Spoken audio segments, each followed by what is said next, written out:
প্রিয় ভাইরা, আপনারা শান্ত হয়ে বলুন, শান্ত হয়ে। রব্বুল আলামিন বলেন, খবরদার বিশ্বাসীরা, আল্লাহ যারা যারা অন্যান্য উপাস্যদেরকে ডাকে, দেবতাদেরকে ডাকে, তাদেরকে তোমরা গালি দিও না। ওই সমস্ত দেবতাদেরকে যদি তোমরা গালি দাও তাহলে তারা আল্লাহকে গালি দিবে, ঠিক কিনা বলে? আমরা দেবতাদের গালি দিলে ওরা আল্লাহকে গালি দিবে।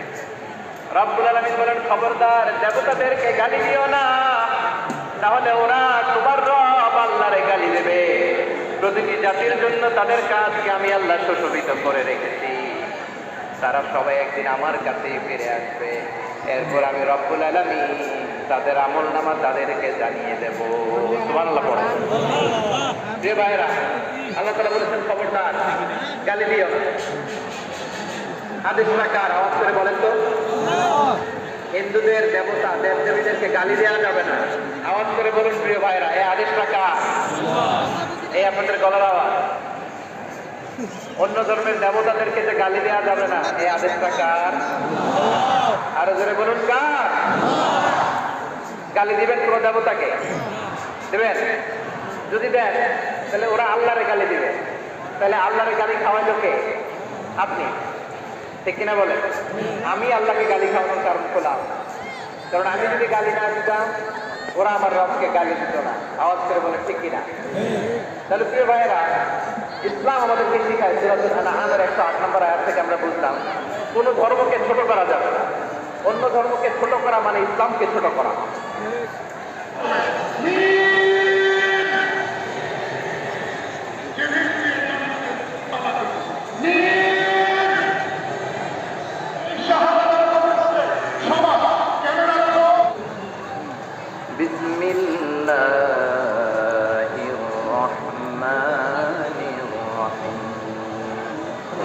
মালিককে, সকল ক্ষমতার উৎসকে, কেউ যেটা পারে না পারে কে, কেউ যেটা দেখে না দেখে কে, কেউ যেটা দেয় না দেয় কে?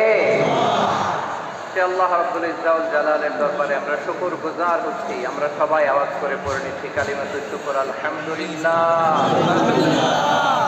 গলা ছেড়ে দিয়ে আওয়াজ করে, প্রিয় লালমনিরহাটের ভাইয়ের আওয়াজ করে সবাই বলুন, রব্বানা লাকাল হামদ হামদান কাসীরান তাইয়িবান মুবারাকান ফীহি ইয়া রাব্বি লাকাল হামদু কামা ইয়ানবাগি লিজালালি ওয়াজহিকা ওয়া আযীমি সুলতানিকা লাকাল হামদু বিল ঈমান লাকাল হামদু বিল ইসলাম লাকাল হামদু বিল কুরআন। আমরা আল্লাহ রাব্বুল ইজ্জত ওয়াল জালালের দরবারে শুকরিয়া জ্ঞাপনের পাশাপাশি আজকের এই প্রোগ্রামের ইন্তেজামিয়া কমিটি, ইসলামিক সোসাইটি লালমনিরহাটকে অন্তরের অন্তঃস্থল থেকে ধন্যবাদ জানাতে চাই, শুভেচ্ছা জানাতে চাই। যারা দীর্ঘদিন টানা পরিশ্রম শেষে আজকে লালমনিরহাট জেলায়, যেটা আমার বেসিকলি রংপুর বিভাগের প্রোগ্রাম ছিল, এই ঐতিহাসিক প্রোগ্রামের আয়োজন তারা করেছে, আলহামদুলিল্লাহ।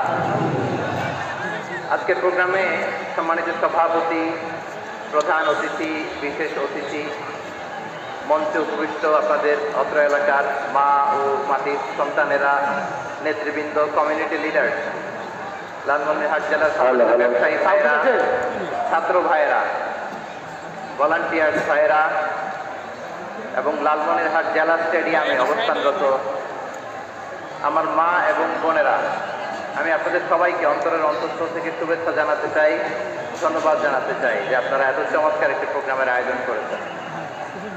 প্রিয় ভাইরা, আপনারা জানেন যে আমি প্রতি বিভাগে একবার করে সফর করছি। তো সেই সুবাদে রংপুর বিভাগের প্রোগ্রামটা আমি লালমনিরহাটে দিয়েছি এবং আমি আশ্বস্ত হয়েছিলাম যে লালমনিরহাটের প্রোগ্রাম খুবই গোছালো হবে, সুষ্ঠু হবে, শান্ত হবে। সেটার নমুনা আলামত আমি দেখতে পাচ্ছি, আলহামদুলিল্লাহ।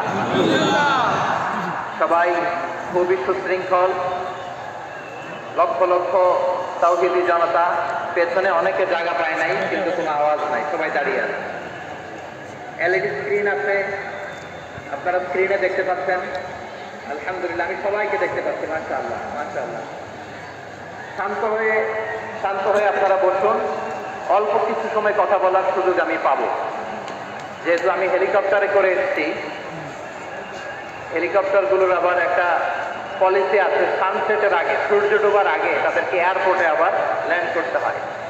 তো এখানে 3:30টার মধ্যে আমাকে উঠে যেতে হবে। আমি যদি বারবার আপনাদেরকে থামাতে থাকি, শান্ত হতে বলি এবং এগুলোতেই যদি আমরা সময় নষ্ট করে ফেলি, তাহলে এই যে বিশাল মহাসমাবেশ, বিশাল আয়োজন, যেখানে 2-4টা আমি বার্তা দিতে চাই, এগুলো ব্যাহত হবে। লালমনিরহাটের ছেলেরা খুব ভদ্র, শান্তশিষ্ট। আসার পর থেকে আমাকে রিসিভ করা থেকে শুরু করে, স্টেজে আনা থেকে শুরু করে, এবং আলহামদুলিল্লাহ তরুণ জেনজি শ্রোতাদেরকে আমি দেখতে পাচ্ছি, তারা খুবই কোঅপারেটিভ। সহযোগিতা করার, কোঅপারেট করার, অ্যাসিস্ট করার মানসিকতা আমার ভাইদের আছে। আলহামদুলিল্লাহ, আলহামদুলিল্লাহ। আমি চাইবো আমরা একটু নীরব, নিস্তব্ধ পরিবেশ তৈরি করার একটু চেষ্টা করবো। প্রচন্ড রোদ, আপনাদের যেমন কষ্ট হচ্ছে আমারও কষ্ট হচ্ছে। ওনারা বলেছিল স্টেজকে সরাবে, উপরে পর্দা দিবে। আমি বললাম দরকার নাই, দরকার নাই। যে পরিস্থিতিতে আছি আমরা বসি, শান্ত হইতে হবে। এখানে আমি শান্ত হইতে বলবো, ভলান্টিয়াররা মাইক নিয়ে শান্ত হইতে বলবে, আমাদের সম্মানিত উপস্থাপক উনি শান্ত হইতে বলবে। এগুলোর অপেক্ষায় না থেকে নিজ দায়িত্বে আমরা সবাই শান্ত থাকি, যাতে লালমনিরহাটের এই প্রোগ্রাম একটা ইতিহাস হয়ে থাকে বাংলাদেশে। ঠিক কিনা বলেন? যখন আমি সময় দিব, শাউট করতে বলবো, নয়েজ করতে বলবো, তখন নয়েজ করতে হবে আওয়াজ করে। আর যখন কথা বলবো তখন একেবারে চুপ থাকতে হবে, একেবারে চুপ। মাশাআল্লাহ, হ্যাঁ ঠিক আছে, একেবারে চুপচাপ, একেবারে চুপচাপ থাকতে হবে। ধুলা উড়ানো যাবে না, সামনে এগানো যাবে না। I'm very happy to see this scenario. মাশাআল্লাহ, আলহামদুলিল্লাহ। আমি একটু দেখতে চাই যে রংপুর বিভাগের কে কোন জেলা থেকে আপনারা এসেছেন। কুড়িগ্রাম থেকে কারা এসেছেন দেখি? কুড়িগ্রাম।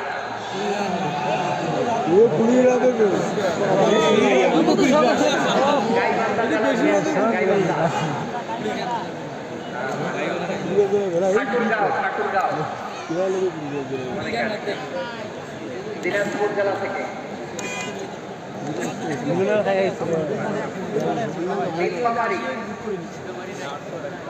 ঠিক আছে, আমাদের পঞ্চগড়, অনেক আছে, রংপুর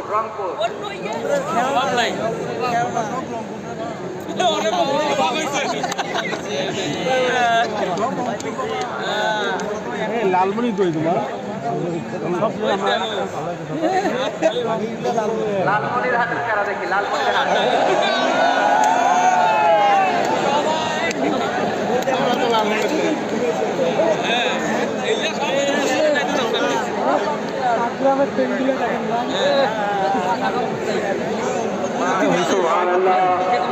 ঠিক আছে,